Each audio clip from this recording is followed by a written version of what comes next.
तो आज की एक और बड़ी खबर आपके लिए यह है कि अब देश एक नया गठबंधन देख रहा है। इस गठबंधन का औपचारिक ऐलान तो नहीं हुआ है, लेकिन यह गठबंधन दिखाई दे रहा है और यह गठबंधन है कांग्रेस पार्टी और कॉकरोच पार्टी का। कुछ गठबंधन वो ऐसा होगा जैसे आपकी स्क्रीन पर है। अब ऐसा लगता है कि कांग्रेस पार्टी और कॉकरोच पार्टी ने हाथ मिला लिया है। अभी तक राहुल गांधी को इस आंदोलन की ताकत समझ में नहीं आई थी, इसलिए वो लगातार इससे दूरी बनाकर रखे हुए थे। एक बार भी जंतर मंतर वो गए नहीं, लेकिन कल से राहुल गांधी इस आंदोलन के मैदान में कूद गए और अब वो इस मुद्दे पर कॉकरोच पार्टी से भी ज्यादा सक्रिय हो गए हैं। पिछले 32 दिनों में कॉकरोच पार्टी ने जिस तरह से इस आंदोलन को खड़ा किया, अभिजीत दिप्ते ने जैसे इस आंदोलन को खड़ा किया है, राहुल गांधी चाहकर भी इस तरह का कोई आंदोलन खुद अपने बलबूते पर, अपनी पार्टी के कार्यकर्ताओं के बलबूते पर खड़ा नहीं कर सकते थे। यह बात तो माननी पड़ेगी। दिप्ते ने जिस प्रकार से इस आंदोलन को खड़ा किया है, यह राहुल गांधी नहीं कर सकते थे। यह राहुल गांधी भी जानते हैं, उनके सलाहकार भी जानते हैं कि उनके बस की बात नहीं थी। लेकिन अब राहुल गांधी को कॉकरोच आंदोलन में एक बड़ा सुनहरा मौका दिखाई दे रहा है और अब राहुल गांधी कॉकरोच पार्टी की इस फसल को अपने फायदे के लिए काटना चाहते हैं। कांग्रेस पार्टी की चुनावों में लगातार हार हो रही है और अब राहुल गांधी को लग रहा है कि अगर कांग्रेस और कॉकरोच पार्टी का यह गठबंधन हो जाए तो उनकी चुनावी लॉटरी लग सकती है। कॉकरोच पार्टी के संस्थापक अभिजीत दिप्ते इस आंदोलन को यहां तक तो ले आए, लेकिन अब यहां के बाद राहुल गांधी इस आंदोलन के पोस्टर बॉय बनना चाहते हैं। पिछले 24 घंटों में राहुल गांधी जिस तरह से पहले प्रधानमंत्री मोदी के घर के बाहर धरने पर बैठे, फिर उठने को तैयार नहीं थे, उन्होंने पुलिस को चुनौती दी कि मुझे तो उठा कर ले जाओ जबरदस्ती, ताकि वीडियो बन सकें, रील बन सकें, देश की जनता देखें कि राहुल गांधी कैसे सड़कों पर लेट गए हैं।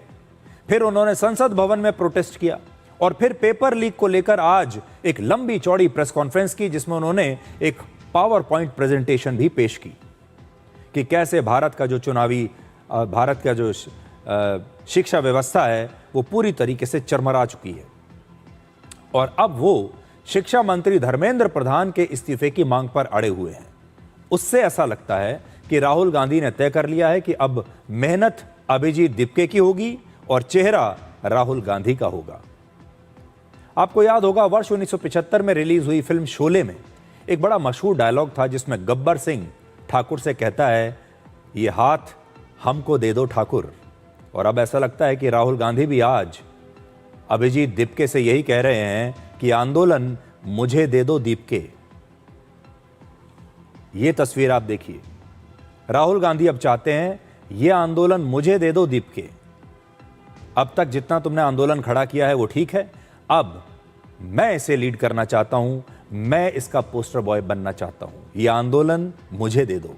अब राहुल गांधी इस आंदोलन का इस्तेमाल करके एक बार फिर क्रांतिकारी बनने की पूरी कोशिश कर रहे हैं। कि राहुल गांधी नेता प्रतिपक्ष को जिस बलपूर्वक, निशंसतापूर्वक इन्होंने गिरफ्तार किया है, वो दृश्य देख के हर आदमी कांप जाए। याद रखना, उसके अंदर लहू में डीएनए है पंडित जवाहरलाल नेहरू, इंदिरा गांधी, राजीव गांधी का। तुम्हारी तरह अंग्रेजों का डीएनए भारतीय जनता पार्टी उसमें नहीं है। हम लड़ेंगे, आखिरी क्षण तक लड़ेंगे।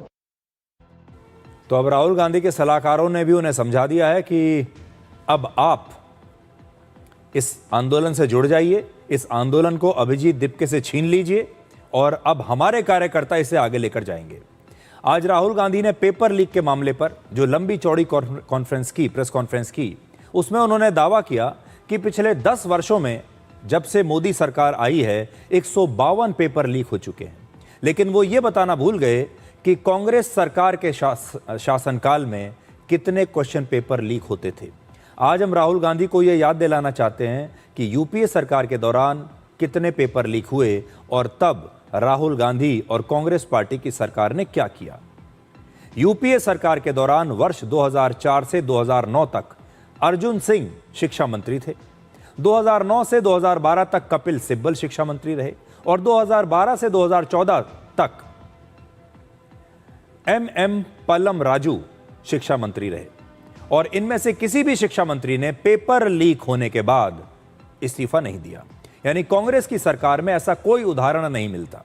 वर्ष 2020 में मोदी सरकार ने ह्यूमन रिसोर्स डेवलपमेंट मिनिस्ट्री का नाम बदलकर शिक्षा मंत्रालय कर दिया। और अब आप पेपर लीक पर पहले राहुल गांधी का यह बयान सुनिए और फिर हम आपको यह बताते हैं कि कांग्रेस सरकार के दौरान कौन कौन से पेपर लीक हुए जो कि राहुल गांधी को याद नहीं आ रहे। 152 पेपर लीक हुए हैं पिछले 10 साल में।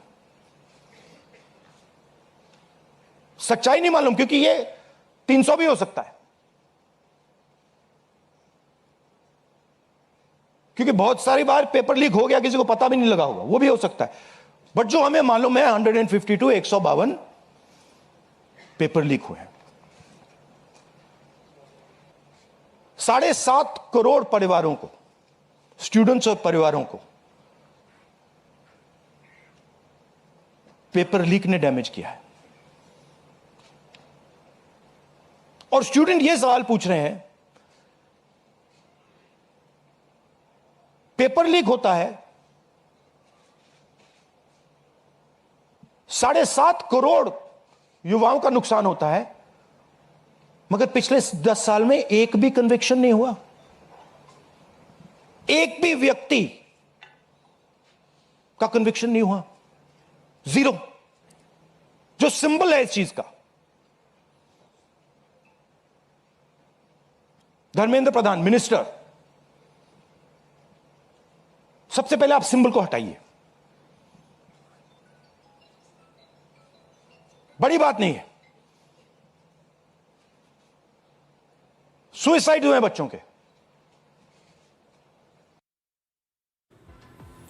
अब जरा देखिए कि जब कांग्रेस की सरकारें थी तब देखिए टॉप 10 पेपर लीक की लिस्ट हमने आपको निकाली है। 2004 में सीबीएसई का पीएमटी पेपर लीक हुआ। 2006 में सीबीएसई 12वीं कक्षा का बिजनेस स्टडीज का पेपर लीक हुआ। 2011 में AIEEE का पेपर लीक हुआ। 2012 में एम्स के एंट्रेंस एग्जाम का क्वेश्चन पेपर लीक हुआ। 2014 में 12वीं क्लास के फिजिक्स का पेपर लीक हुआ। 2006 में ही रेलवे रिक्रूटमेंट सेल का पेपर लीक हुआ। 2012 में राजस्थान पब्लिक सर्विस कमीशन का पेपर लीक हुआ। 2013 में राजस्थान यूनिवर्सिटी का क्वेश्चन पेपर लीक हुआ। 2013 में राजस्थान पब्लिक सर्विस कमीशन का क्वेश्चन पेपर लीक हुआ। और 2016 में कर्नाटक में जब कांग्रेस की सरकार थी तो पीयूसी एग्जाम का पेपर लीक हुआ। अब जरा आप देखिए कि 2004 में सीबीएसई का पीएमटी पेपर लीक हो जाता है। 2006 में 12वीं क्लास का क्वेश्चन पेपर लीक हो जाता है। 2012 में एम्स जैसे संस्थान का एंट्रेंस एग्जाम का क्वेश्चन पेपर लीक हो जाता है। 2014 में फिजिक्स का पेपर 12वीं कक्षा का लीक हो जाता है। राजस्थान पब्लिक सर्विस कमीशन उसका पेपर लीक हो जाता है। तो आप सोचिए 2012 में भी होता है, 2013 में भी होता है। उस समय कौन से शिक्षा मंत्री ने इस्तीफा दिया था? उस समय की सरकारों ने क्या एक्शन लिया था? आज राहुल गांधी को यह सब कुछ याद नहीं है, इसलिए वो 2014 से अब तक की बात तो करना चाहते हैं, लेकिन 2004 से 2014 की बात नहीं करना चाहते, जब उनकी पार्टी की सरकार थी और उन्होंने अपने एक भी शिक्षा मंत्री का इस्तीफा नहीं लिया था। वैसे आपको बता दें कि अब तक का सबसे बड़ा जो पेपर लीक है वो माना जाता है वर्ष 1991 में। तो 1991 में यूपीएससी की प्रिलिमिनरी परीक्षा का क्वेश्चन पेपर लीक हो गया था। सोचिए, यूपीएससी का ही पेपर लीक हो गया था 1991 में, और इसके बाद यूपीएससी की यह परीक्षा रद्द कर दी गई थी। उस समय देश के प्रधानमंत्री थे चंद्रशेखर और शिक्षा मंत्री थे Rajmangal Pandey. Question paper leak को रोकने के लिए आजादी के लगभग 77 वर्षों के बाद हमारे देश में पहली बार 2024 में कानून बना, और इस कानून का नाम है the public examinations prevention of unfair means act 2024। और ये कब बना? मोदी सरकार के दौरान। इस कानून के तहत पेपर लीक करने और परीक्षा में धांधली के दोषियों को 10 साल तक की सजा हो सकती है और 1 करोड़ रुपए तक का जुर्माना लग सकता है। आजादी से लेकर अब तक सबसे ज्यादा लगभग 50-55 साल तक तो कांग्रेस की सरकारें रही हैं, लेकिन कांग्रेस ने कभी भी पेपर लीक को लेकर सख्त कानून नहीं बनाया। और वो कानून अब बना 2024 में आकर। तो क्या कांग्रेस से और राहुल गांधी से यह बात नहीं पूछी जानी चाहिए थी कि इससे पहले जो पेपर लीक हुआ करते थे वो कैसे हो रहे थे? उस दौरान कितने शिक्षा मंत्रियों के इस्तीफे कांग्रेस पार्टी ने, गांधी परिवार ने लिए? ये भी आज राहुल गांधी से सवाल जरूर होना चाहिए। हम ये नहीं कह रहे कि आपका पेपर लीक वर्सेस इस सरकार का पेपर लीक का यह मुद्दा होना चाहिए। पेपर लीक तो ना पहले होना चाहिए ना अब होना चाहिए, ना कांग्रेस की सरकार में होना चाहिए ना बीजेपी की सरकार में होना चाहिए। पेपर लीक होना ही नहीं चाहिए। लेकिन आप यह कैसे कह सकते हैं कि अभी का जो पेपर लीक है ये तो हो रहा है, इस पर शिक्षा मंत्री इस्तीफा दें, लेकिन जो हमारे समय में हो रहा था उसकी आप बात भी ना करें? अब सारे नेताओं को समझ में आ गया है कि कॉकरोच पार्टी ने ये जो आंदोलन इतना बड़ा खड़ा कर दिया है, इसका फायदा उन्हें उठाना चाहिए। इसीलिए आज विपक्षी पार्टियों के तमाम सांसदों ने काले कपड़े पहनकर संसद भवन में ये प्रोटेस्ट किया। और आज विरोधी पार्टियों के, विपक्षी पार्टियों के सांसदों ने प्रदर्शनकारियों पर पुलिस कार्रवाई के विरोध में काले कपड़े पहने थे और फिर यह प्रोटेस्ट किया। इन नेताओं ने आज संसद भवन में नारेबाजी की, अपने हाथों में नीट और पेपर लीक के पोस्टर्स लेकर आए थे, प्लेकार्ड्स लेकर आए थे, और ये सभी शिक्षा मंत्री धर्मेंद्र प्रधान का इस्तीफा मांग रहे थे।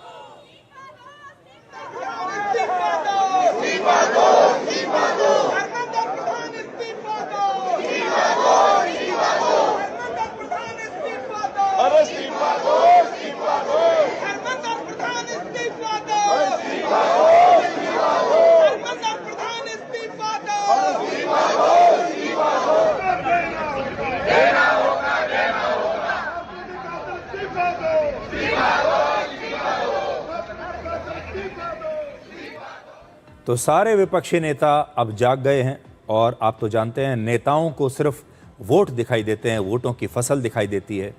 और अभिजीत दीपके इस आंदोलन को यहाँ तक लेकर आ गए और अब ये सारे नेता उसका फल खाना चाहते हैं। ये सारे विपक्षी नेताओं को उसमें एक पकी पकाई बिरयानी नज़र आ रही है और ये सब उस बिरयानी से अपना अपना शेयर लेना चाहते हैं।